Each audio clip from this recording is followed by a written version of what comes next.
Good morning साथियों, मैं doctor Sangeeta Nagarwal, government college Bandikui से। आज हम इतिहास विषय के एक महत्वपूर्ण सब्जेक्ट को सामने लेके आए हैं। वो है सुभाष चंद्र बोस। सुभाष चंद्र बोस।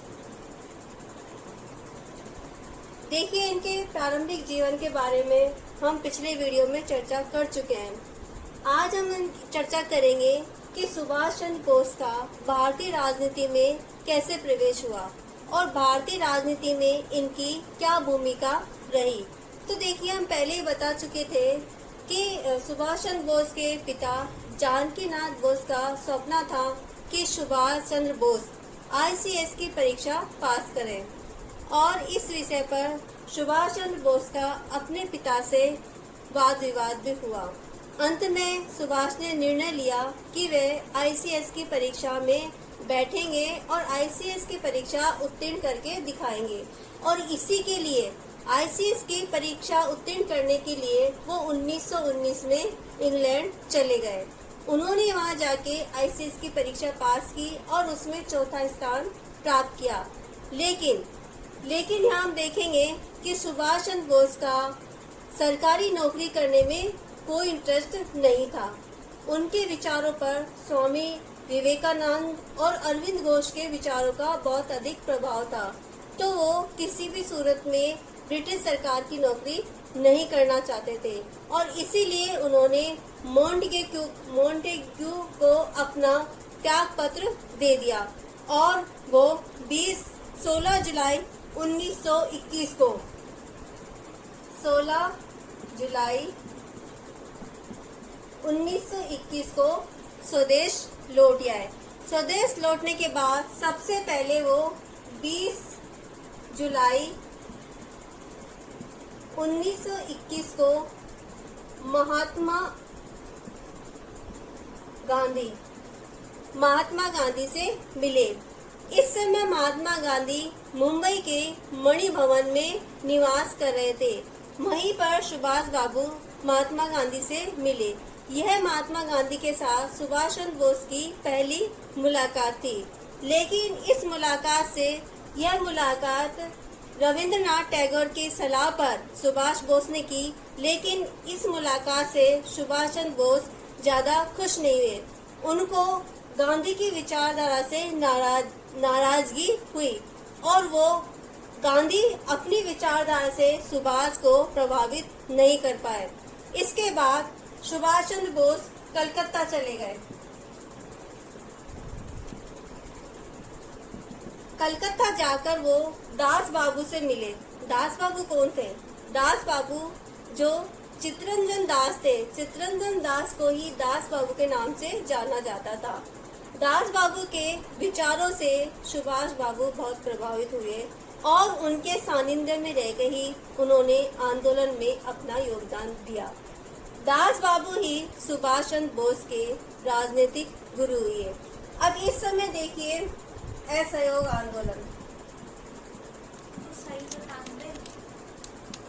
इस समय भारत में असहयोग आंदोलन चल रहा था और बंगाल में इसका नेतृत्व चित्तरंजन दास कर रहे थे।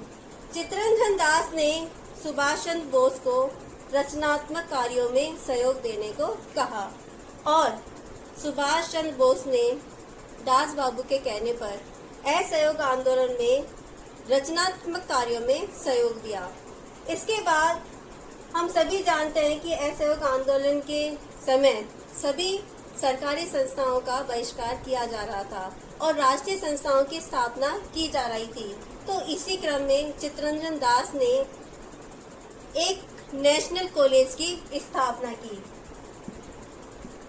नेशनल कॉलेज और सुभाष बाबू को इसका प्रिंसिपल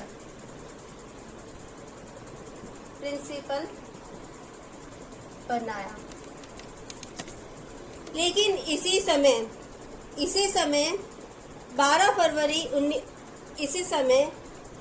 फरवरी 1922 को 5 फरवरी 1922 को चोरा चोरी हत्याकांड गोरखपुर में हुआ, जिसके कारण गांधी ने 12 फरवरी 1922 को असहयोग आंदोलन को स्थगित कर दिया।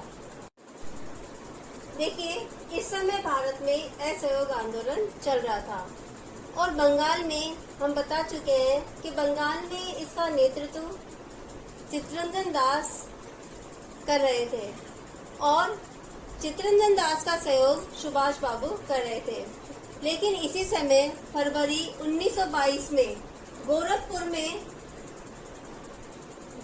में चोरा चोरी घटना हुई और इसी के परिणाम स्वरूप गांधी ने 12 फरवरी 1922 को इस आंदोलन को स्थगित कर दिया।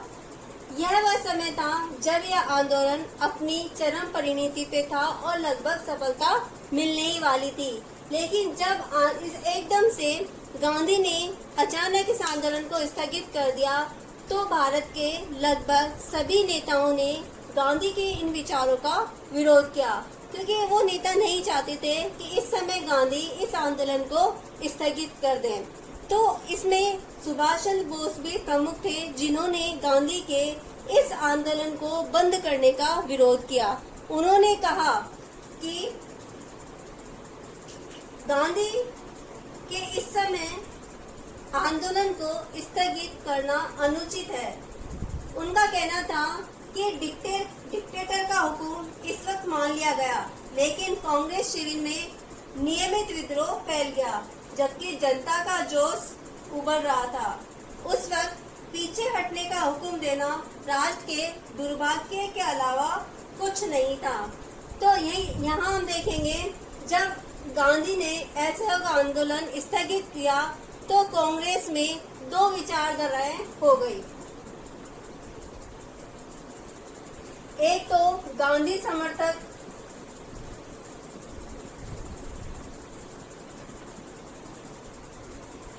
दूसरी विचारधारा के जनक थे चित्तरंजन दास।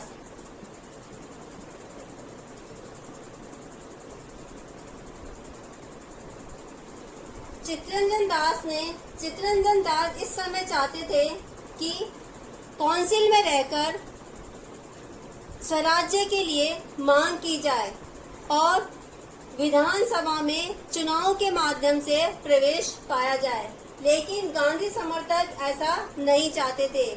अतः चित्तरंजन दास ने कांग्रेस से अलग हटके स्वराज्य पार्टी की स्थापना की।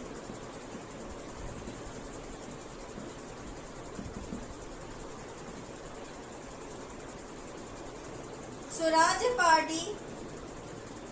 पार्टी चाहती थी कि स्वराज्य की मांग पर चुनाव लड़ा जाए और चुनाव के आधार पर काउंसिलों में प्रवेश करके उत्तरदायी शासन व्यवस्था का प्रचार किया जाए।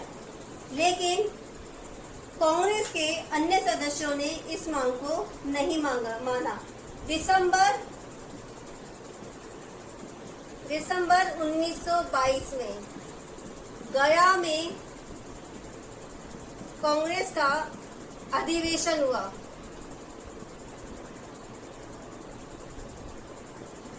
और इसकी अध्यक्षता कर रहे थे चित्तरंजन दास बाबू। यहाँ पर उन्होंने अपना प्रस्ताव रखा कि काउंसिल में प्रवेश लेकर सरकार की नीति में बाधा पहुंचाई जाए, लेकिन अन्य लोग इस बात के लिए सहमत नहीं थे और इस बात को लेकर कांग्रेस में बड़ा विवाद हुआ।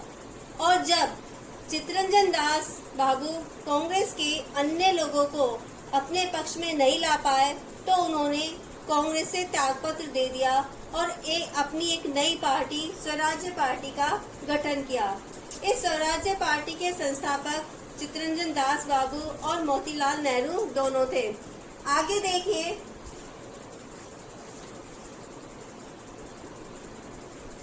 इन्होंने विधानसभा के अंदर से अंग्रेज सरकार का विरोध करने के लिए कोलकाता महापालिका का चुनाव जीता। दास बाबू कलकत्ता के महापौर बने और सुभाष बाबू महापालिका के प्रमुख कार्यकारी अधिकारी बने। अब देखिए, कोलकाता महापालिका का पूरा ढांचा और काम करने का तरीका सुभाष बाबू ने बदल दिया। कलकत्ता के सभी रास्तों का अंग्रेजी नाम बदलकर भारतीय नाम दिए गए और स्वतंत्रता सेनानियों के परिवारजनों को सरकारी नौकरी दी गई। इस तरह से सुभाष देश के महत्वपूर्ण युवा नेता बन गए। अब देखिए इनकी कारावास यात्रा। कारावास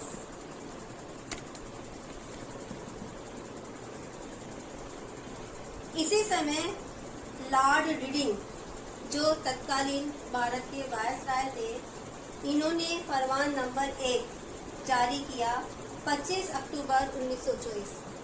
25 अक्टूबर 1924 को फरमान नंबर 1 जारी किया।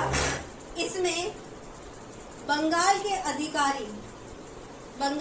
अधिकारियों को अधिकार दिया गया कि बंगाल के अधिकारी आम अदालती कार्रवाई किए बिना ही किसी भी देशभक्त को दंड दे सकते हैं।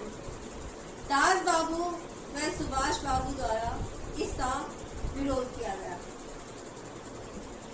सुभाष बाबू व दास बाबू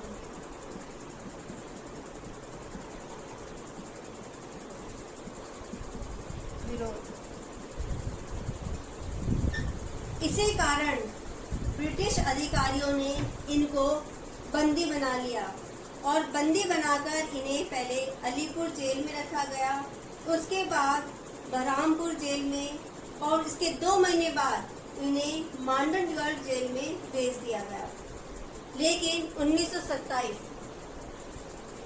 1927 को सुभाष चंद्र बोस का स्वास्थ्य खराब हो गया और इसके कारण उनके फेफड़ों में खराबी हो गई और उनका लगभग 40 पाउंड वजन कम हो गया। बाध्य होकर ब्रिटिश सरकार को सुभाष चंद्र बोस को रिहा करना पड़ा। अब इसके बाद देखिए, ये घटना है 1927 की। अब अपन चलते हैं 1927 से आगे 1928। 1928 देखिए, यहाँ पर 1927 के अंत तक ब्रिटिश सरकार ने भारतीय संवैधानिक गतिरोध को दूर करने के लिए एक साइमन कमीशन का गठन किया था और ये साइमन कमीशन 3 फरवरी 1928 को भारत आया था। अब इसमें देखिए, साइमन कमीशन ये 7 सदस्यों का एक कमीशन था और इन 7 सदस्यों में ये 7 सदस्य ब्रिटिश अधिकारी थे। अब इसका लगभग सभी भारतीयों ने इस कमीशन का विरोध किया और इस विरोध का मुख्य कारण था कि इस कमीशन के सभी सदस्य अंग्रेज थे और इसमें एक भी भारतीय नहीं था। 7 सदस्य अंग्रेज, 7 सदस्य अंग्रेज थे। इसलिए जब ये कमीशन भारत आया तो जगह जगह काले झंडे, हड़ताल, प्रदर्शन और साइमन गो बैक के नारों से इस कमीशन का विरोध किया गया। यह कमीशन लाहौर पहुंचा।